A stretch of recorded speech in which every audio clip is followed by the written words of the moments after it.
Well, good morning, friends. Mark Holmes here, of course, with my buddy Cowboy Joe Boo, as well as Joe Bear in the house. And as always, I want to thank you all for watching, commenting, subscribing, and being part of the Joe Boo Sports Report. Without you guys, as well as you ladies, this literally does not work. So let's get open to business here and let's wake up the football gods on this Monday morning. And it is early. It's actually a few minutes before 7 o'clock. I have to get down the road. Today is an important day for me.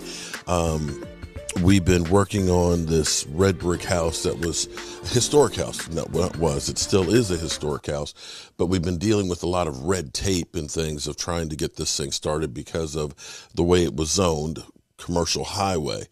I am trying to save this because this is a piece of our history, and I just want to restore it to what it originally was so people can go into it and see what a home was like back in the day.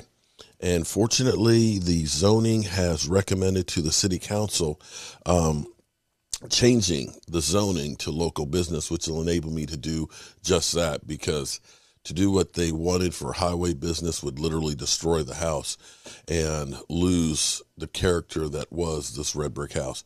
And so tonight at 7 o'clock, we'll be in front of the city council for hopefully their blessing on that, in which case we'll start working on that in the coming weeks and months. And I'm looking forward to that. I really am looking forward to that. Anyway, in the meantime, Broke Ass Media. Yesterday was really cool because I went to the CSA show. We had a ball, and I did things a little different than I usually do. Usually I'm holding my cell phone. I'm trying to talk to the guy and everything else. But what I did was I took a tripod with me and actually set my cell phone on it, started recording before we got up in there, and it was great. Now, the only thing I've learned is you can't just use your cell phone mic on that. I need to use a shotgun mic, so that way we get rid of the ambient noise. So it's difficult to hear a lot of the things that the players were saying.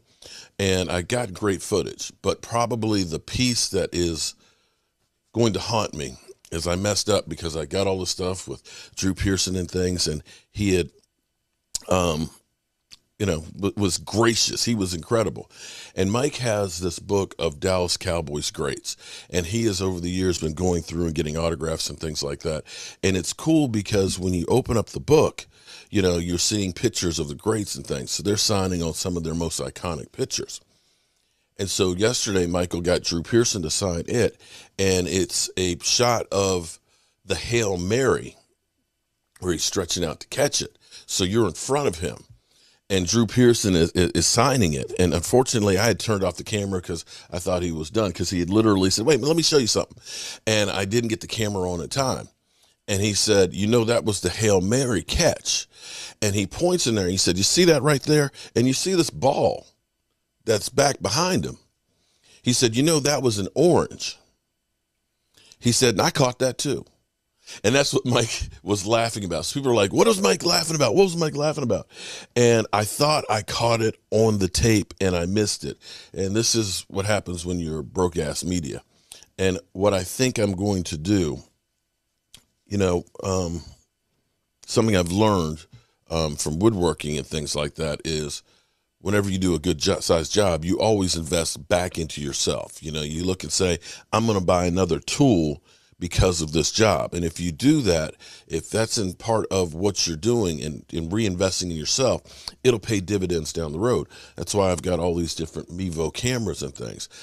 Every month I try to do something. Sometimes it's a lot smaller than others, but do something that will make it easier or better what I'm able to do. And I think with the Hall of Fame coming up, that I may try and invest in, you know, I love my Mevo cameras here, but these are basically a live streaming type of a camera that is made for like a studio and stuff, or stationary.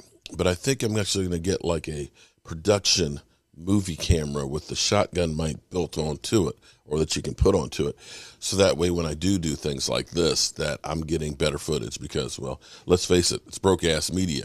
We're getting great content, but we're missing it because we don't have the right tools, because we're basically broke ass. So anyway, sorry it's taking me a while to get to it, but this is still NFL silly season. This is where You're hearing all kinds of stupid rumors. We're still hearing Stephon Gilmore to the Cowboys and stuff. We're still hearing about, could the Cowboys sign Richard Sherman? Cowboys aren't signing anybody else. They're not signing anybody else, not anybody of name recognition. What the Cowboys will do is they will go through training camp, and towards the end of it, they'll start looking at the waiver wires and looking for value. Stephen Jones is literally that Walmart shopper. He's looking for that rock bottom cheap price on stuff. They're not going to go out and they're not going to spend a boatload of money on free agents. We can stop dreaming about that. We signed a lot of free agents, but you got to look at the price tag on these guys. We signed most of these guys for probably less money than it would cost to bring in Stephon Gilmore. Chew on that for a minute. The Cowboys brought in a lot of guys.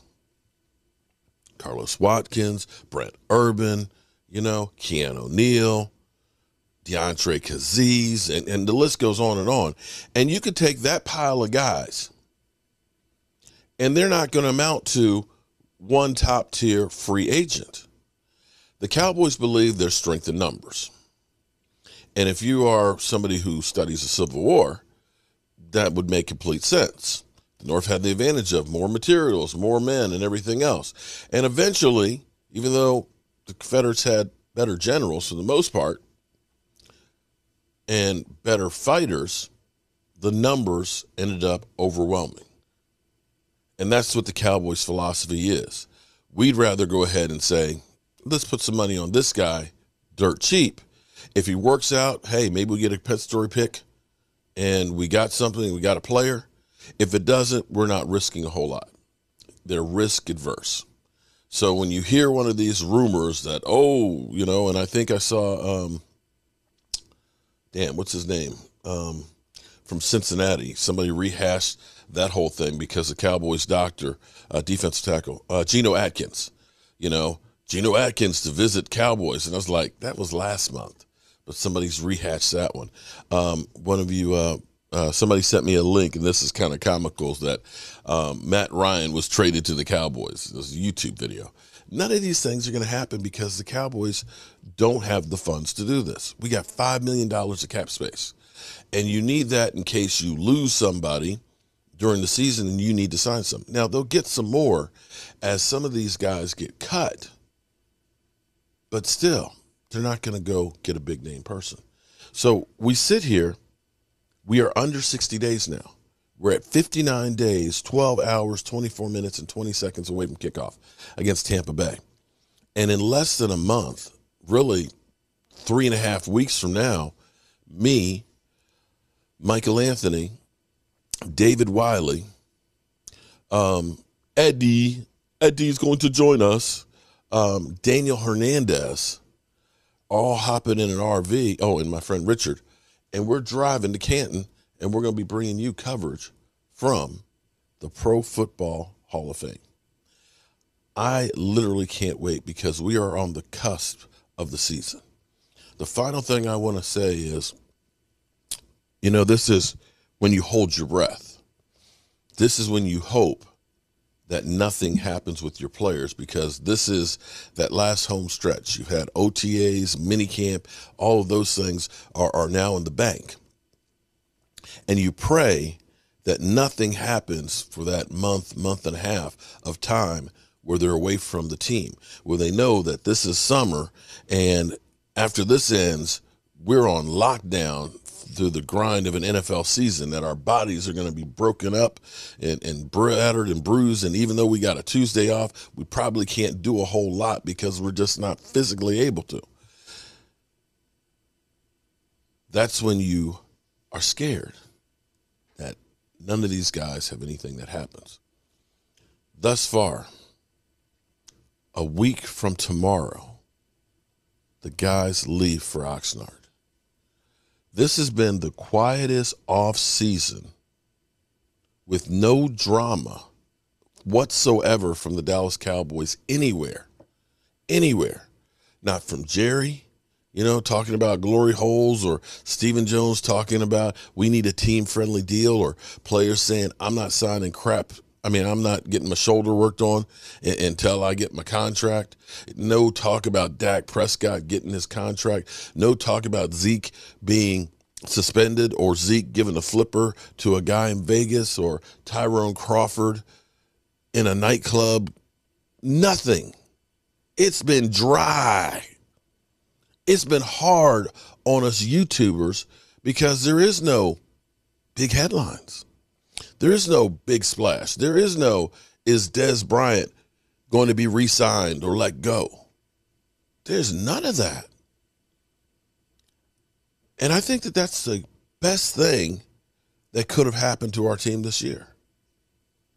Now, last night, or yesterday, I saw the clip yesterday of the night before of the Conor McGregor fight where Conor McGregor broke his foot. Dak Prescott was in the house. And you could see the flashback from Dak, seeing that injury. And when you see something like that, that brings back those memories of what's happened to you. It's going to be tough that first play that Dak gets on the field and gets that first hit. That coming back from injury, once you get that first hit under your belt, you're good to go. But that first hit, that first game, you just don't know how to react. But I'm betting that Dak Prescott, with his psychology degrees, will be able to handle it. So, guys, I got to get the truck packed up. And I'm going to be headed down the road, but we'll be bringing you content. What I'll do is I've got content from yesterday, Tony Dorsett's video. You definitely want to see it. I've teased it enough, but there was so much going on that, I kept putting video after video, and I'm kind of like, is YouTube going to shut me down for having too much content out there? And I didn't want to take up all of the YouTube, space. So I'll send that out while I'm on the road so that way you guys can hopefully enjoy that as well. And we have other ones to go with it. But I appreciate each and every one of you guys. Tune in tonight, 9 o'clock Eastern. We should find out, we should know by then what's happening with the Red Brick House, and hopefully it's great news. But you know the deal. Our Coach here, and as always, I want to thank you all for watching, commenting, subscribing, and being part of the Joe for the Sports Report.